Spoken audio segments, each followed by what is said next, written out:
بسم اللہ الرحمن الرحیم۔ السلام علیکم ورحمۃ اللہ وبرکاتہ۔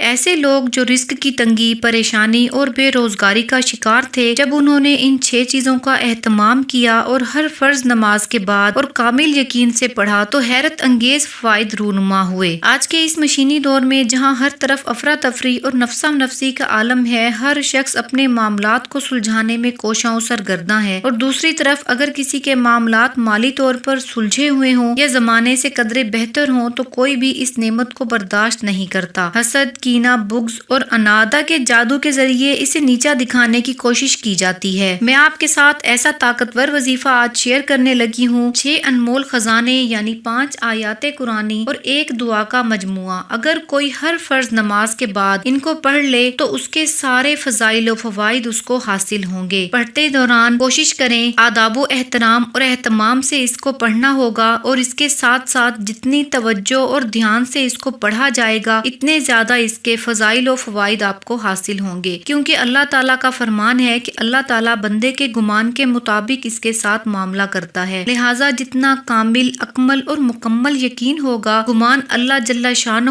کی ذات پر ہوگا، اتنے زیادہ فائدے اور فضائل آپ کو حاصل ہوں گے۔ اول و آخر 3 مرتبہ درود شریف کے ساتھ ان 6 دعاؤں کو پہلے درود شریف اور پھر بسم اللہ الرحمن الرحیم کے ساتھ ہر فرض نماز کے بعد پڑھیں، اور یہ 6 دعائیں یہ ہیں جو کہ آپ سکرین پر دیکھ رہے ہیں۔ ان دعاؤں کو اپنے مسائل، اپنے مقصد کو دل میں رکھتے ہوئے ہر فرض نماز کے بعد روزانہ پڑھنا شروع کریں۔ 1 سے 2 دن میں یہ دعائیں ہر فرض نماز کے بعد جب آپ پڑھیں گے تو انشاءاللہ تعالی اللہ کے فضل سے اور کرم سے آپ کو یہ زبانی یاد ہو جائیں گی، تو ان کے کمالات آپ کو حیرت انگیز طور پر ملیں گے۔ اللہ پاک ہمیں ان آیتوں کی قدردانی کرنے کی سعادت نصیب فرمائے، اور اللہ پاک آپ کے دنیا اور آخرت کے تمام مسئلے حل فرما دے۔ مقصد کے حصول تک عمل کو جاری رکھیں، انشاءاللہ اس عمل کی برکت سے آپ کی زندگی میں برکتیں اور خیریں ضرور آئیں گی۔